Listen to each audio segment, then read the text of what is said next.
Welcome to Sunday School Junkie, the podcast for anyone who's addicted to reaching kids for the kingdom.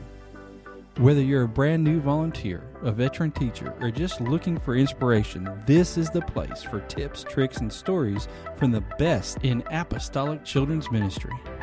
Let's talk shop, share resources, and celebrate the incredible opportunity we have to shape young lives for Jesus. Now let's get started. Well, welcome to Sunday School Junkie. I have got the infamous brother Philip Booker with us today. Infamous is probably an accurate word. Good to be here. So, good to have you. We are going to jump right in talking about, our topic is the Juggle Is Real. And, Juggle is real. I like that, by the way. Very good play on words. I enjoyed that. Yeah, I thought, man, I need a good pun here. So, it worked. Pretty much what it's about is, as a society, I feel like we're in the busyness business. So let's just see how packed we can get our schedules. And if people look at Brother Booker and they think, well, he's got books, he's got all kinds of things going on. How does he do it all? I just figured we'd take a few minutes to talk about it. Talk about the I think you can answer the questions just as good as I. You are one of the most busy people I know. You and your wife are involved in everything, it seems like. We are in the same battle for sure, and I think a lot of us are. I think, just like I said, I think we're in the busyness business. So this isn't like an interview or anything, but just a conversation about how we can carry it all, or what's important, without dropping what matters the most. So, I'm glad you're here. All right. Well, I got more questions than answers, so let's do this. Okay. Well, before we get too deep into this, I wanted to say out loud what people already know, and that's you've got a lot going on, and always do, it seems like.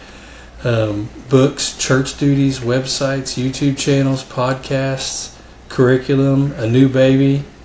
So my question here is, I'm not asking it like, tell us all your secrets, but I do want to know, do you ever feel like you're juggling while somebody just keeps tossing you new balls? Oh, my goodness. Don't we all? Of course we do. And, if I had to choose between being too busy and not busy enough, I would like to err on the too busy side. I think we all feel at times a bit overwhelmed, like we can't handle much more, but it's amazing the capacity that God gives us especially when it's something we love, when it's something we enjoy. Yeah. We can always squeeze in something to make a little more room. And you say when someone tosses you something, when someone gives you something to do, it's a little harder, but when you pick it up yourself, it's there you go. Makes it a little more easy. Yep. Yeah, I agree. It's like, I don't know, like, it does feel like there's just so much to do and so much more to do, and you want to squeeze it all in, but you got to kind of just prioritize, I guess, and move along. But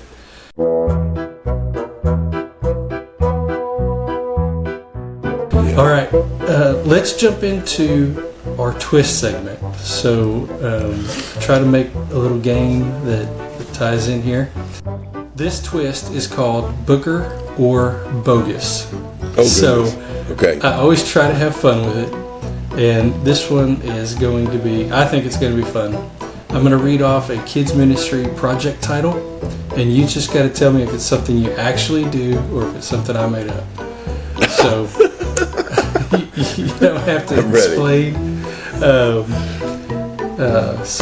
Obviously you're going to get every answer correct. Well, I think you are. I hope so.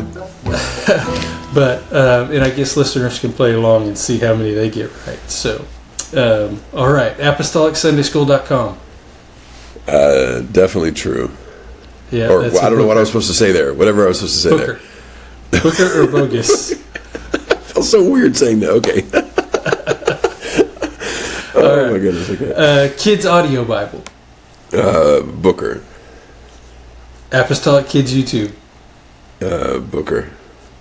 SCC Kids Ministry Conference. I'm feeling a trend here. Booker. All right. Puppet Court, where puppets sue each other over stolen scripts. Definitely Bogus, but that would be a lot of fun. I would love to be involved with that somehow. All right. We'll have to work on that one. CMC, Gina, Sacramento, Union City. Those are all true, all good. Booker, sorry. I'm failing so bad at this. Okay. Object lessons for left-handed teachers. Ooh, that would be good, but no, that one is Bogus. Okay. Object lesson volume 1, 2, and 3. Booker. Printable classroom management cards for teachers. Bogus, but it sounds like something good. Yeah. I tried to throw in some ideas for you here. WPF Kids Ministry Council. Booker. Crafts that should have been supervised. Ooh, again, things that should happen but have not. That is Bogus. Yeah. You're good at this. True Enough, a book of short stories. You have the title slightly off, but it's Booker. Okay, yeah. I didn't copy and paste it. I just. I'm kidding. It's True Enough short stories, but yeah. Yeah. Action curriculum. Yes, Booker. Well, that is, we'll call that major group. Yeah, well, a lot of these, yeah. Okay. Yeah, I guess, let's retroactively say that applies to many that we've already covered, sorry. Apostolic Kids Ministry Volunteer Onboarding Kit. That is Bogus. Yeah, that's another one that would be fun, though, huh? All right, Apostolic Children's Ministry Podcast. That is Booker. And the last, well, okay, I'll do two more. The Apostolic Kids Escape Room. Oh, please make that real. That would be so cool.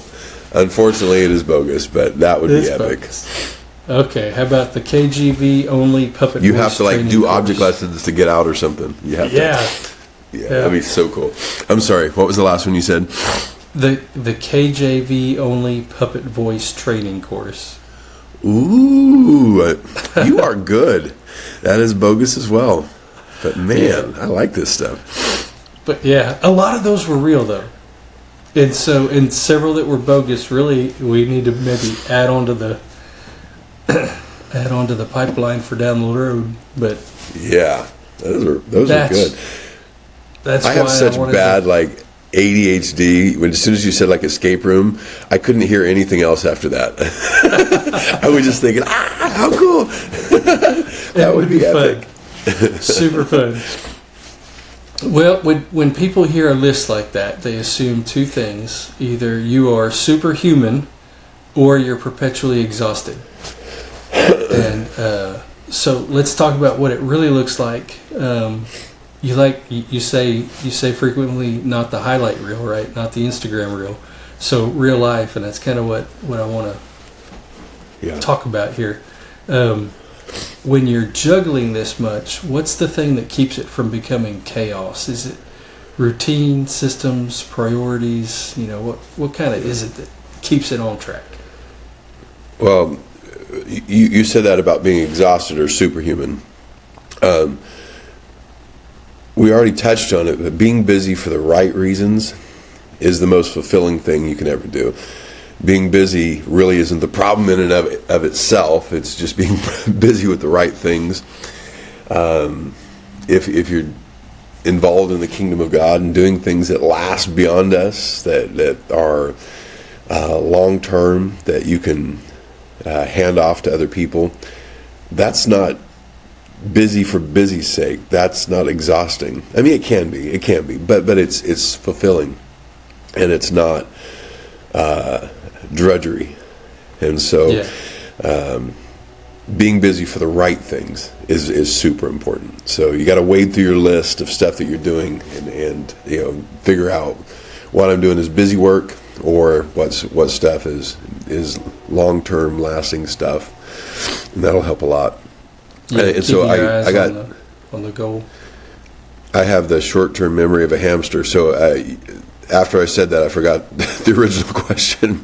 You said something about... it was, how do you keep it from becoming chaos? So routine systems, priorities, but yeah. Yeah. I work on lists big time. If I don't write it down, it's gone. I've completely forgotten it. So I personally use Trello. I'm not advocating it, but it is good. It's just a good note-keeping system for me.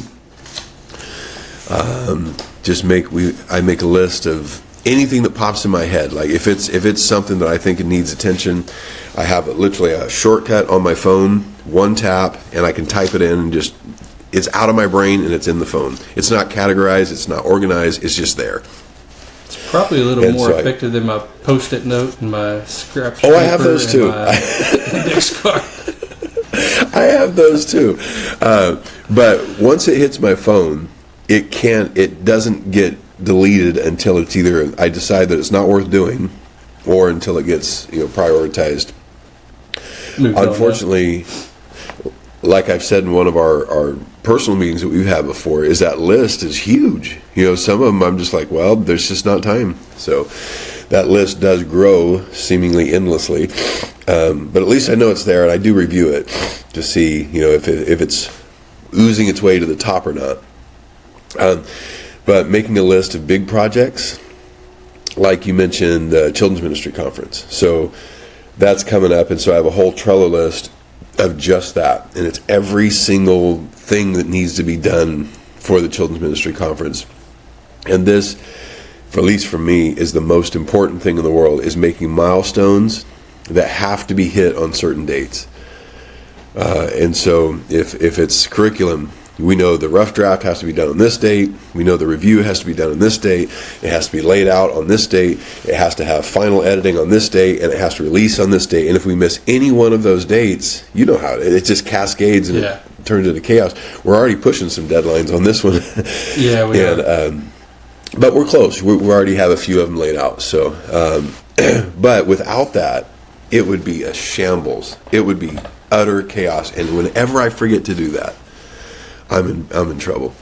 We have our junior camp coming up, and we have the same list of milestones. The flyer has to be sent out by here. The speaker has to be chosen on this date. All of those things you can't. There's some dates you can't miss, or you destroy the event. And so that's the only way I can survive, is I have to have deadlines.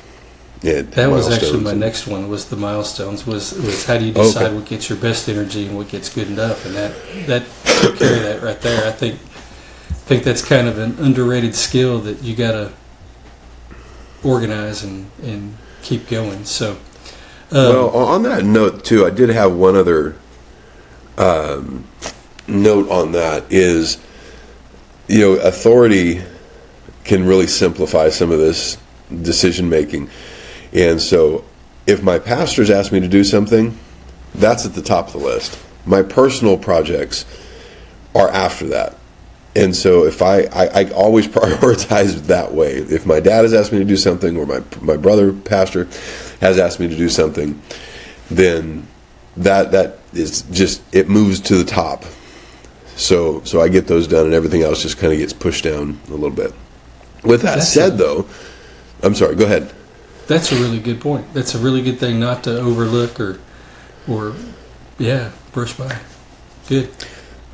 Yeah, and he works with me really well. So if we have something like our curriculum book coming up and it has to publish in 2 days, I'll tell him, hey, I'm so sorry, but the next 2 days I'm out of pocket. Like, I'm going to be holed up in a corner somewhere getting this thing done. And he's very understanding of that. And so with that, it makes so much of a difference when he knows not to put stuff on me. Not that he won't say, hey, I need you to do this, but it helps when he knows that, hey, I got a big project coming up.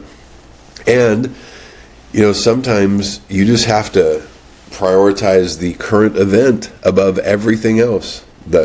When the curriculum book is due, everything else is unimportant. As far as projects, they go to the bottom of the list. That's the only thing that matters. When junior camp is looming, that's what gets the focus, because things are in seasons, and you just focus on what's going to break if I don't get it done. And I know that's probably not the healthiest way to look at it, only addressing what's on fire, but sometimes it's what you have to do. Well, it might be a good segue because I wanted to work in some juggling principles here that are actual. Do you juggle? Poorly. My younger brother is a very good juggler, but I can do 3 at best. I cannot do 4. So that's all I got. Well, okay. I've got the Klutz Juggling for Dummies kind of book, whatever that is. Nice. Had it in for theory, years. I know how to do it, but in practice, I can't. Yeah, I'm not real good at it. But so most people think that juggling is watching every ball and trying to, not panic. But a lot of juggling instruction teaches you the opposite. Don't chase each ball, but learn to see the pattern. Keep your eye up on the arc, on the peaks of the throws, and so that you can catch the mistakes without getting disoriented. You keep focused on that one. And so that's what this was. The Juggle Is Real. You can't track everything up close. You've got to work from that pattern of, okay, these are my milestones. This is my arc. So, and again, I think you kind of already answered it, but what's that pattern that you refuse to break, even when things get hectic? So. Yeah, the seasons are real, and you have to be okay with that. Just knowing that this particular project has focus right now, and next week's going to be something different probably. But one other thing with juggling is, some things you juggle are, for lack of a more clever way to say it, some of the things you juggle are rubber, and some of them are glass plates, and you have to know what you're juggling. And if you drop one, is it going to shatter? Is it going to bounce?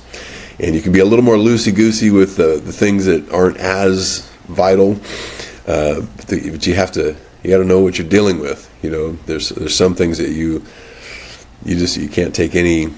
Anyway, you got to be much tighter on, and other stuff is it doesn't really matter quite as much. So. Know what you're juggling. Knowing what you're juggling. That's so.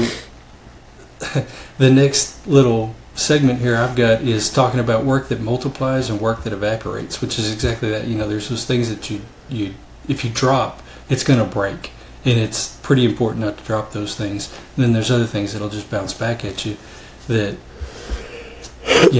they drop, it'll be all right. So as we build curriculum or object lessons or a session at a CMC conference or a training video, or those are things that multiply, that get empower others or whatever. They build, they spread, and they can be used sometimes cross-functionally. So, but if we try to build everything from scratch every single time, it'd be really hard, especially thinking about the curriculum and going to toddler or to youth curriculum. If you start from scratch, it's going to be tough. So what are a couple ways that you can build things that can be reused without feeling stale, without feeling reused? I love doing things that can help in several areas at once. What I mean by that is, like, when we record a video for Apostolic Kids, we're recording a piece that's going to help a child learn about God. But there's many other things we use that same video for. We'll clip the object lesson out and put it on Apostolic Sunday School as a resource for teachers. It'll also be referenced in our curriculum, perhaps. It's also many times used in our podcast. We can use that piece there. So if we're doing something, I like to ask, if possible, can this serve more than one purpose? Can one effort help in multiple areas? And many times it can, but it's nice to plan that out ahead of time. And the next big thing is delegation. Oh, it's something so easy to say and so hard for me to do. Yeah. And I don't know if you were going to touch on this. I'm sure you were. Yeah, but what's next? It's hard. Delegation's hard. because the things we're dealing with are important to us. We want it done right. We want it done. I want it done the way I think it should be done sometimes. Yeah. And when I hand it off to somebody, they're going to do it different. And I don't like that sometimes. Although, sometimes they do it better. And their different way of doing it, I never would have thought of. And so it's a pleasant surprise, but it's also sometimes an unpleasant surprise because you get it back and it's not done right. It can be a hard balance too to figure out what's their style and their voice versus what's really important there. So talking about team, I don't know if you have ever seen. It's a group called Junglissimo. I only saw it because of the. You sent me a link. Yeah, that was the only reason I saw it. And I found them just looking at juggling stuff, but it's a juggling team that they have several world records, and they're pretty cool to watch because it looks like there's 4 of them mostly, and they use like LED lighted bowling pins, and some of the routines that they do, they're basically painting with the light that the trail of the LED pin makes, and it was really cool. Really cool. It's impressive. Kind of hard to explain, but listeners, you can go Google Junglissimo, and it's fun. But it's teamwork. And there's got to be that trust in that unity that's built. And surely it comes from practice and messing up a whole bunch of times. It doesn't make it to YouTube, but it's impressive. So delegation. What do you learn? How have you dug into delegating without dumping onto somebody and building that trust and that unity? Because it feels like there's a lot that you do as a team and as a group and pulling the best out of people. So, yeah. I started off by saying how hard it is, and that is so true. But not delegating is one of the worst things you can do. Can you imagine this curriculum project with one person trying to do it? It'd be a disaster. No. It would never happen. Never in a million years could we pull it off. And like I said, not every lesson that's written is exactly the way you would have written it necessarily, the way I would have written it. But it's so much better for it because we have all of these perspectives and viewpoints that I never would have dreamed were even possible. And so at first, you have your little worry, what's going to happen if we get these people involved, and they write it and we don't really think it fits the flow. It's phenomenal, and they have absolutely killed it. So if you don't delegate, you're gonna limit whatever project you're on enormously.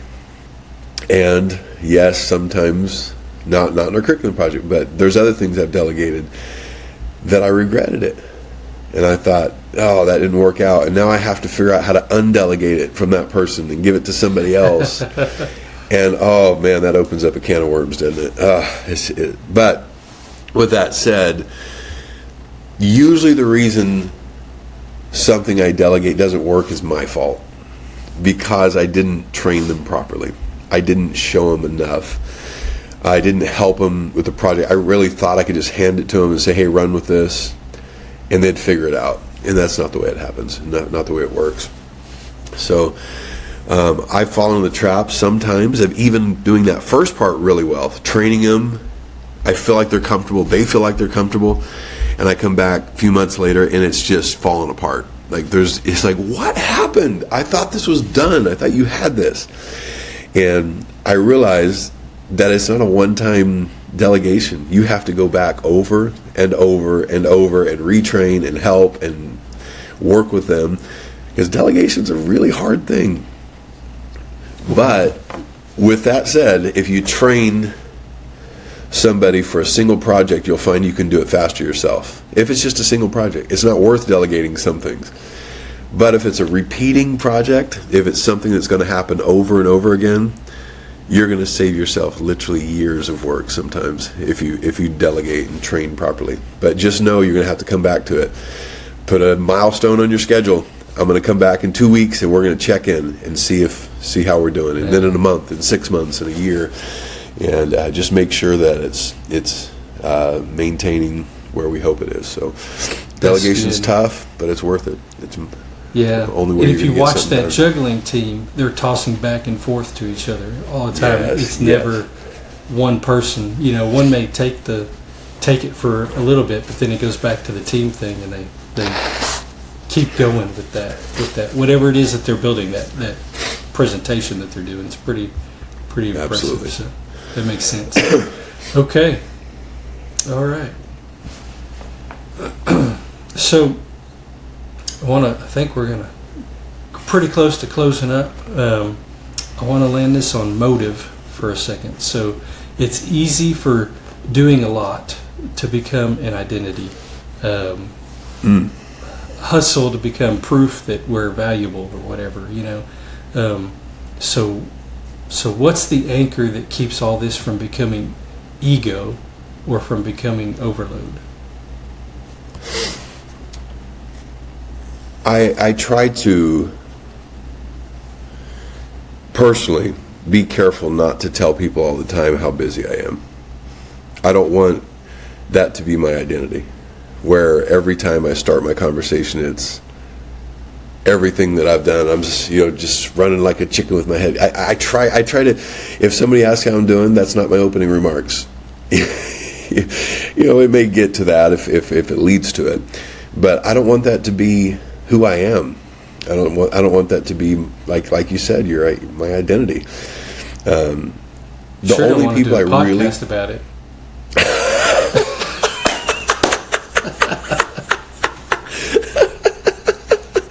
Oh, it's so good. Oh, that's funny. Good point.